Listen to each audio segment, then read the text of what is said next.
오늘 주보에 1절부터 6절까지 본문으로 삼았지만 사실은 8장, 9장 전체를 가지고 설교를 하려고 합니다. 기드온은 하나님이 사사로 세워주시어서 미디안과 아말렉과 동방 사람들 함께 연합해서 이스라엘을 7년 동안 괴롭히며 그들이 지금 모든 농산물을 다 빼앗아가는 이런 답답하고 속상한 상황 속에서 이스라엘을 구원하는 구국의 영웅이 되었습니다. 그런데 그렇게 놀라운 일을 행했던 기드온이 이제 사는 것을 보면 정말 너무나 안타깝게 살아갔어요. 백성들의 존경을 받았습니다. 당신이 우리의 왕이 되었으면 좋겠습니다. 우리를 좀 다스려 주세요. 그럴 때 기드온은 하나님을 알았기 때문에, 또 하나님을 계속 만나왔기 때문에, 또 하나님이 자기에게 이루신 많은 일을 경험했기 때문에 자기는 왕이 될 수 없다 했습니다. 내 아들들도 내 손자들도 왕이 되어서는 안 되고 우리의 왕은 오직 하나님 한 분이다. 참 멋진 고백을 하면서 왕이 될 수 있다고 하는 이 유혹을 물리쳤습니다. 여러분, 왕이 될 수 있다는, 또 모든 사람이 왕으로 세워주겠다고 하는데 그건 정말 엄청난 유혹이죠. 그 유혹을 너무나 쉽게 물리치고 오직 하나님만 우리 왕이다 했을 때 기드온의 믿음이 대단하게 보이는 겁니다. 그런데 그 이후부터 기드온이 이상한 행동을 하기 시작합니다. 그래서 9장에 보면 너무나 비극적인 사건들이 일어나면서 기드온의 가문이 완전히 패가망신했어요. 멸문지화를 당했어요. 그리고 그 기드온의 아들 하나 때문에 세겜성과 밀로성에 있는 사람들이 다 죽음을 당하게 되어집니다. 너무나 끔찍하고 비극적인 사건이 일어나는데, 자, 이 모든 시작이 기드온이 가정을 잘못 이루었기 때문입니다. 8장, 그럼 8장 29절에 보면 기드온에게 아내가 많았다는 겁니다. 왜 아내가 많이 필요합니까? 이거는 욕심이죠. 정욕적으로 세상을 산 거지요. 70명이나 아들을 두었습니다. 이게 가정이 번성하고 뭐 대단하게 세워진 겁니까? 아들이 70명이 되면 이름이나 제대로 알까요? 그 자녀들에게 뭔 사랑을 제대로 베풀어주고 돌보고 양육을 했을까요? 매일같이 이 여자 저 여자 만나면서 그냥 계속해서 자식을 낳는 데만 힘썼지 뭐 그 낳은 자녀들 제대로 사랑과 양육을 해줄 수 없었을 거예요. 왜 이렇게 사람이 정욕을 따라 살게 되었을지요. 그것도 부족해서 또 첩까지 두었습니다. 얼마나 정욕을 따라 살았는지 참 이상합니다. 그리고 그 첩에게서 난 아들의 이름을 아비멜렉이라고 지어줬는데, 여러분, 이 아비멜렉이라는 이름의 뜻은 나의 아버지는 왕이다 라고 하는 의미를 가진 이름인데, 왜 이런 이름을 아들한테 지어줬을까요? 사람들이 다 자기를 존중하면서 왕이 되어달라고 할 때는 거절했던 사람이 사실은 자기 마음속에 왕이 되고 싶은 마음이 간절했던 건 아닐지. 그래서 아들의 이름을 너의 아버지는 왕이다 이런 뜻을 담은 이름을 지어줬는지. 사실 이 이름은 유대인들이 사용하는 이름이 아니었어요. 성경에 아비멜렉이라는 이름이 여기 말고 창세기에서 2번 나오는데요. 아브라함이 가나안 땅에 사는 게 흉년이 돼서 어려워가지고 그랄 지방으로 갔는데 지금의 블레셋 지역입니다. 그쪽에 갔을 때 그곳 왕의 이름이 아비멜렉이었어요. 이삭도 그곳에 가서 살면서 그때 그곳의 왕의 칭호가 아비멜렉입니다. 이방인들이 사용하던 이름을 이제 여러분 기드온이 자기 아들에게 붙여줬어요. 그 때문인지 결국은 아버지는 왕이 되지 못했으니까 나라도 왕이 돼야 되겠다, 이런 마음을 가지고 자라서 그런지요, 여러분 이 아비멜렉이 스스로 왕이 되겠다고 하면서 진짜 왕이 되기 위해서 아버지의 다른 형제들 70명을 한순간에 다 죽여버렸습니다. 얼마나 끔찍하고 비극적인 사건이 일어난 겁니까? 이렇게 기드온의 가정이 잘못 세워짐으로 인해서 그의 가정도 완전히 멸문지화를 당하게 되어졌고요. 그래서 영웅이었는데 그 영웅의 가정이 한순간에 다 박살이 나버렸어요.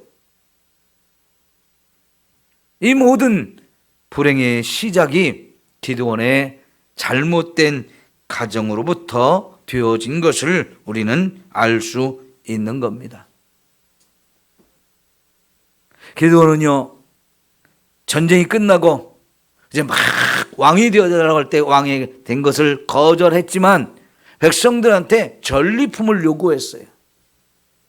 전쟁이 끝나고 나면 많은 전리품들이 생기고 그것들을 이제 분배하는데 기드온이 요구한 것은 이 적에게서 거둬온 이 전리품 중에 남자들이 그때는 이 미디안 사람들이 귀걸이를 했는데 그 귀걸이 금으로 만든 거 다 달라고 그랬습니다. 뭐 그럴 수 있죠. 그런데 그것을 가지고 이상한 짓을 했어요. 에봇이라는 걸 만들었는데요. 에봇은 제사장들이 입는 옷이고 그 중에서 제일 위에 입는 옷이거든요.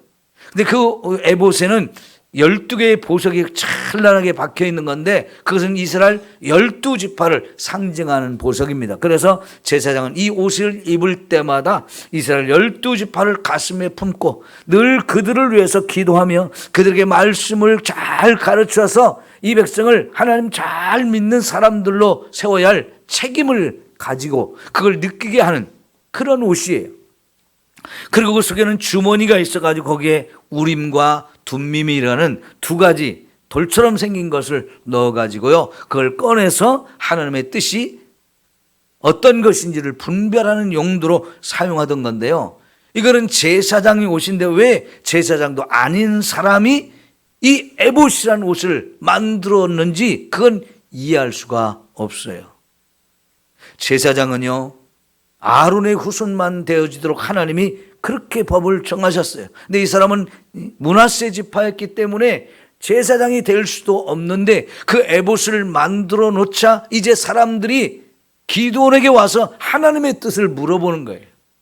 원래 제사장에 에봇이 있고 거기에 가서 사람들이 하나님의 뜻을 물어야 되는데 기드온이 만든 에봇을 생각하면서 사람들은 기드온에 가서 하나님의 뜻을 좀 가르쳐 달라고 이러기 시작했고 결국은 기드온의 집에 있는 이 에봇을 많은 백성들이 신처럼 섬기게 되면서 우상 숭배가 그 집안에서 시작되어진 겁니다. 그러니까 이 기드온이 나라를 구할 때까지만 해도 정말 순수했고 믿음의 사람이었고 하나님도 그를 세워서 그를 통해서 많은 일들을 하셨습니다. 그런데 이제부터 기드온이 이렇게 달라지는 거지요. 신명기 17장에 보면 앞으로 이스라엘의 왕을 세우게 되면 그 왕이 어떻게 해야 되는지 규정을 가르쳐 준 거 있는데 그 중에 하나가 이스라엘의 왕이 된 사람은 절대로 아내를 많이 두지 말라는 규정을 주셨어요. 근데 왕도 아닌데 왕처럼 이미 행세를 하면서 아내를 몇 명이 뒀는지도 모르시겠지만은 자식을 70명을 낳을 정도면 이게 아내가 도대체 몇 명인 거예요. 그 가정이 온전하게 세워지겠습니까? 거기다 첩을도 가지고 그 첩을 통해서 낳은 아들, 이 아비멜렉 이름을 붙여줬는데 그 아비멜렉이 결국은 괴물이 된 거지요. 이 사람은 왕도 아닙니다. 사사도 아닙니다. 이스라엘의 왕은 하나님이 세워주셔야 하는데 스스로가 왕이 되겠다고 하면서 자기 외갓집 사람들을 이용해가지고 혈연을 강조하고 지연을 강조해서 내가 왕이 돼야 되지 않느냐, 이래가지고 결국은 그 사람들에 의해서 왕으로 세워지게 됩니다. 여러분, 그리고는 그가 아직 왕이 되기 전에 자기 외갓집 사람들, 그들이 이제 하나님을 떠나서 바알브릿이라는 이 신을 섬기고 있었는데 그 신전에 모아둔 헌금, 그걸 가지고 기드온에게 주니까 기드온이 그 돈을 가지고 와서 방탕하게 사는 사람들, 경박한 사람들을 돈을 주고 사가지고는 그 사람들과 함께 자기 아버지 집으로 가서 한 일이 뭡니까? 70명이나 되는 형제들을 한순간에 다 죽여버리는 겁니다. 여러분, 얼마나 무자비합니까? 얼마나 무섭고 끔찍한 일을 벌인 겁니까? 그리고 돌아온 이 기드온을 이제 세겜 사람들 또 밀로 사람들 함께 모여서 당신이 우리 왕이다 하고 왕으로 세워버렸어요. 아니, 이런 사람을 왕으로 세우면서 뭘 기대를 하는 겁니까? 형제를 그냥 다 한순간에 죽여버리는 이렇게 끔찍하고 무자비한 일을 하는 사람한테 왕으로 세우고 뭘 기대하는 거예요? 사실 여기에는 므낫세 지파와 에브라임 지파 간의 주도권 다툼이 있었기 때문에, 이 므낫세 지파, 에브라임 지파는 둘 다 요셉의 아들들인데, 그러니까 매우 12아들 중에서도 제일 가깝고 친한 형제거든요. 그런데 이 에브라임이라고 하는 작은 아들 지파가 므낫세라는 큰 아들 지파와 이 주도권을 다투면서 우리가 이스라엘 전체에서 가장 강하고 하나님이 제일 우리를 사랑하고 높여줬다는 이 자부심이 대단했는데요, 기드온은 므낫세 지파에서 하나님이 세워준 사사잖아요. 주도권이 므낫세 지파로 넘어간 거예요.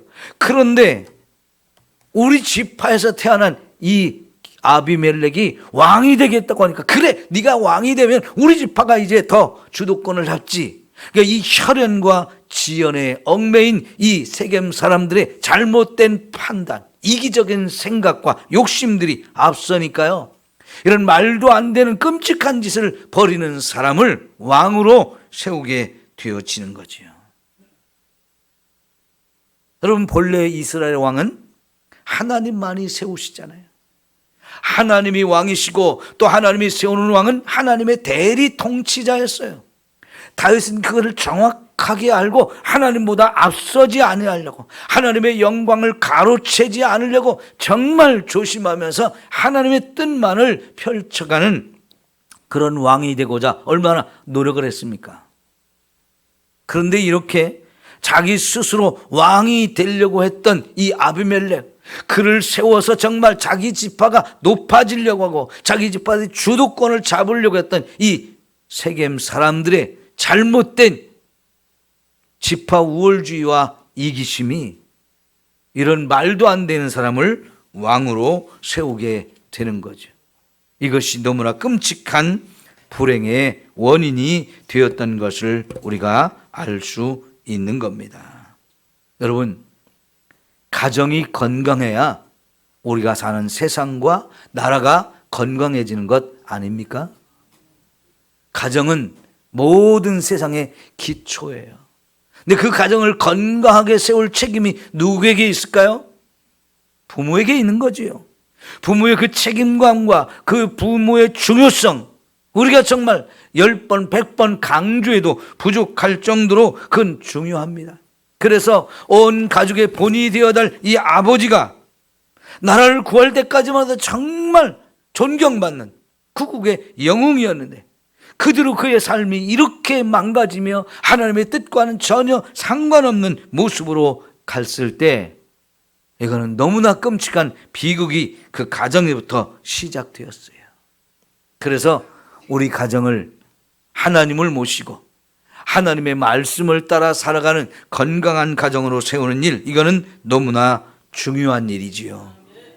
여러분, 부모는 자녀들의 앞길을 활짝 열어줄 수도 있습니다. 부모가 축복을 받으면서 그 축복이 자녀들에게 계속 이어질 수 있도록 해주는 것도 부모의 너무나 중요한 책임이지 않아요? 그런데 어떤 부모는 자녀들의 앞길을 확 가로막을 수 있어요. 우리 조상들이 윗물이 맑아야 아랫물이 맑다는 이런 속담을 우리에게 전해준 이유가 거기에 있지 않습니까? 윗물이 바로 부모들을 말하는 거잖아요.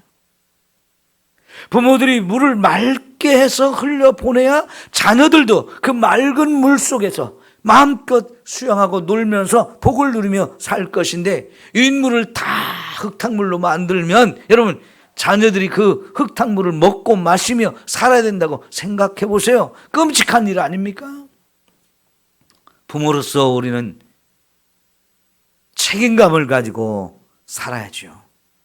저와 여러분이 생각하는 것, 저와 여러분이 살아가는 모습이 그대로 자녀들에게 큰 영향을 끼치게 되어집니다. 그래서 옛날에부터 중국에서 수신제가 치국 평천하라고 참 대단한 얘기를 해주지 않았습니까? 제일 먼저 자기 자신을 잘 씻어야 된다는 겁니다.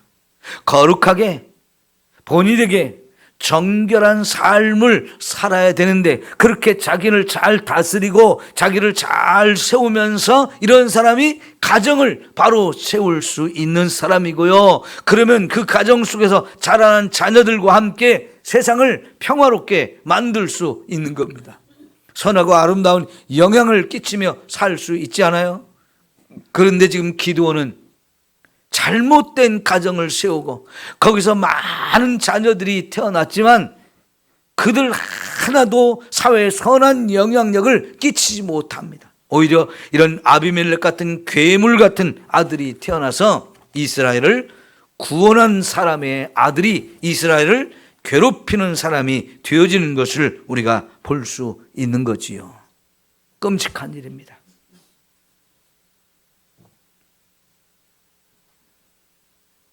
그래서 우리의 가정 건강하게 세우는 게 너무너무 중요합니다. 책임감을 가지고 살아야 돼요. 자녀의 앞길을 활짝 열어줄 수 있는 그런 부모가 되어야 할 것입니다. 이 세겜 사람들의 철원과 지연을 강조하면서 선동하는 이 말에 그냥 다 혹해가지고 함께 우리는 에브라임 지파야, 우리가 이스라엘을 주도하고 나가야 돼. 그런데 그 역할을 할 사람이 망난이잖아요. 막 가는 인생이잖아요. 해서는 안 되는 일을 하는 이런 사람임에도 불구하고 아무 상관없어. 우리 지파가 지도하기만 하면 돼. 이런 헛된 욕심, 그것이 왕이 되어서는 안 될 사람을 왕으로 세웠고, 그래서 정말 온 나라를 비극적인 상황으로 이끌고 가는 것을 우리가 볼 수 있습니다. 우리가 바르게 생각하고 바르게 판단하고 바르게 행하는 것이 얼마나 중요한지 알 수 있는데요. 이제 여러분, 오늘 말씀 가운데 우리가 함께 보아야 할 말씀이 있어요. 22절 좀 보십시다.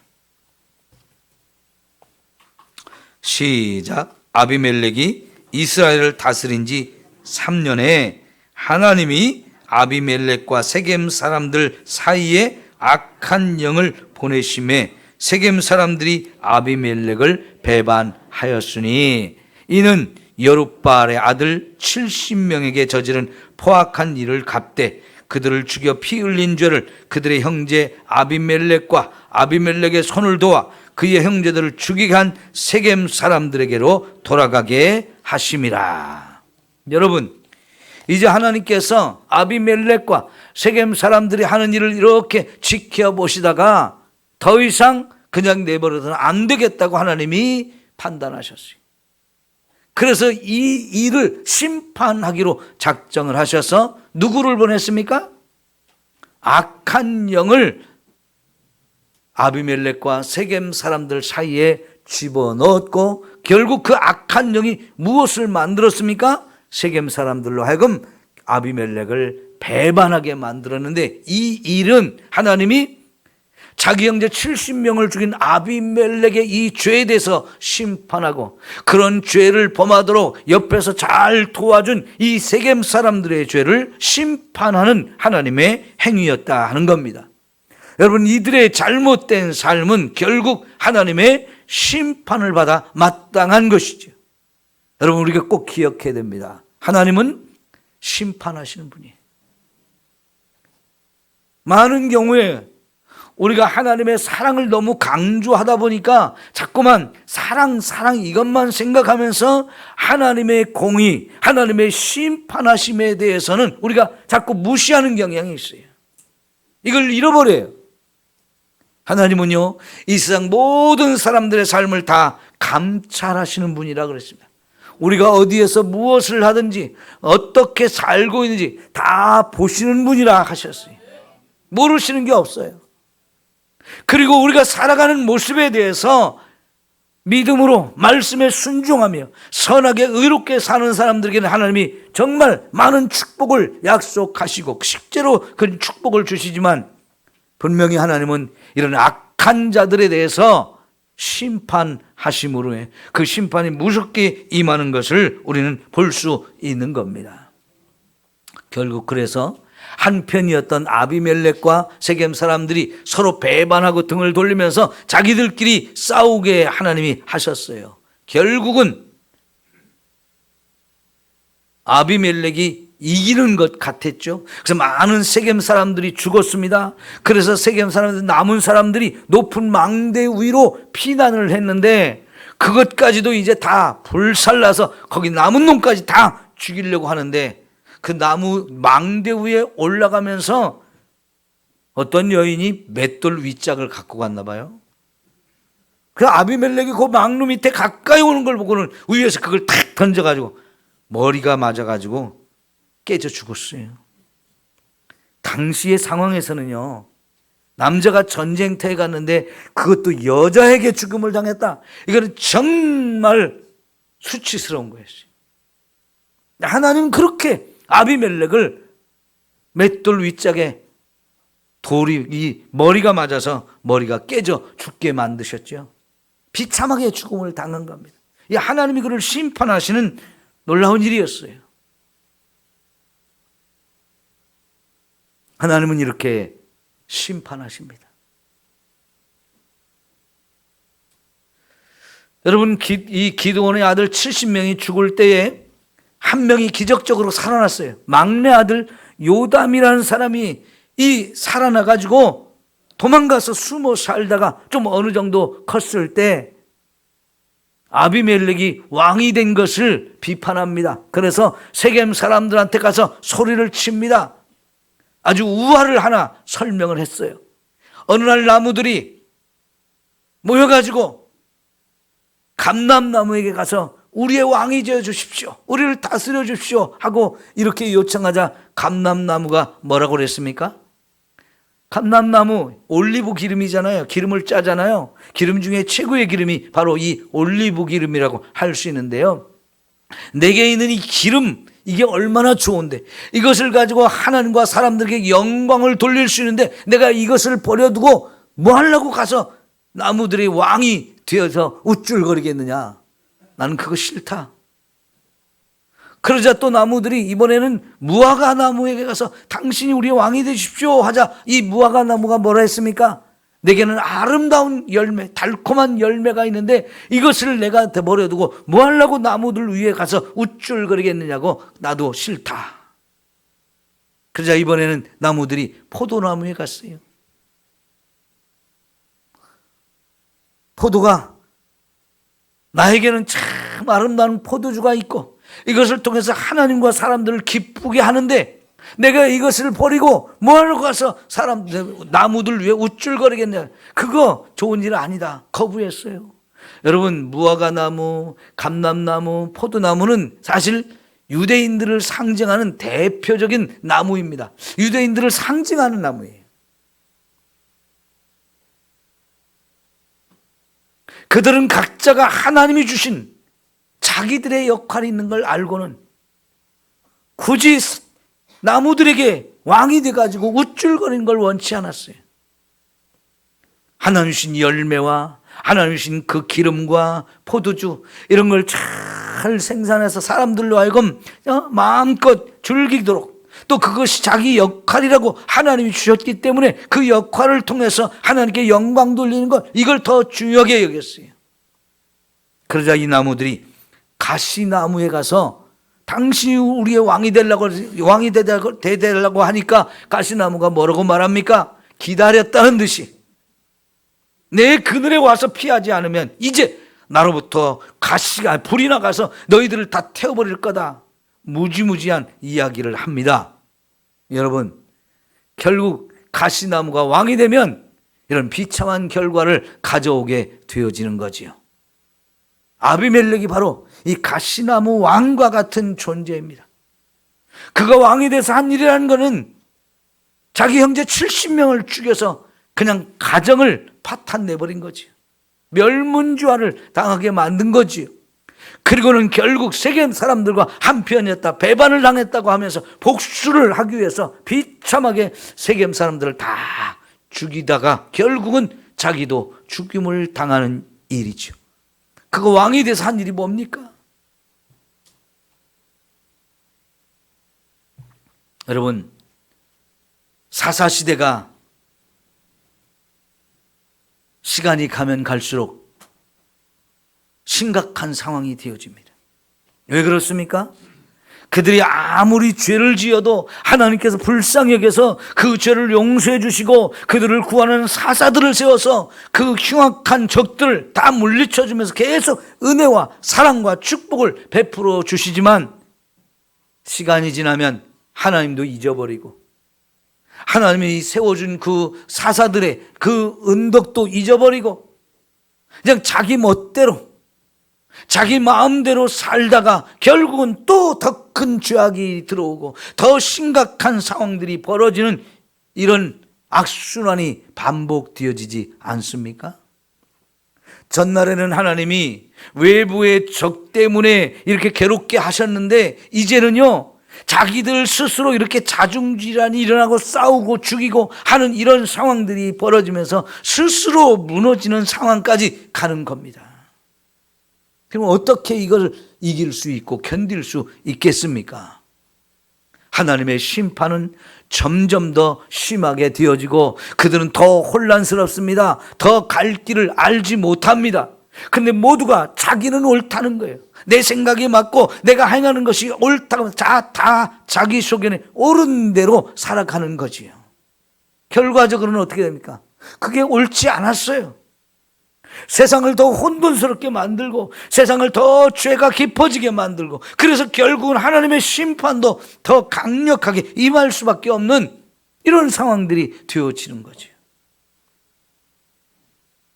깨닫지 못하고 하나님께 돌아오지 못하고 온전한 회개를 하지 못하고 계속 불순종이 계속 반복되어지면서 그들은 점점 하나님부터 멀리 떠나고 하나님이 아닌 바알과 아세라 같은 이런 어리석은 우상에게 다 집중되어서 거기에 마음을 빼앗깁니다. 거기는 선한 것이 없어요. 거기서 아름다운 결과를 기대할 수가 없습니다. 사랑하는 성도 여러분,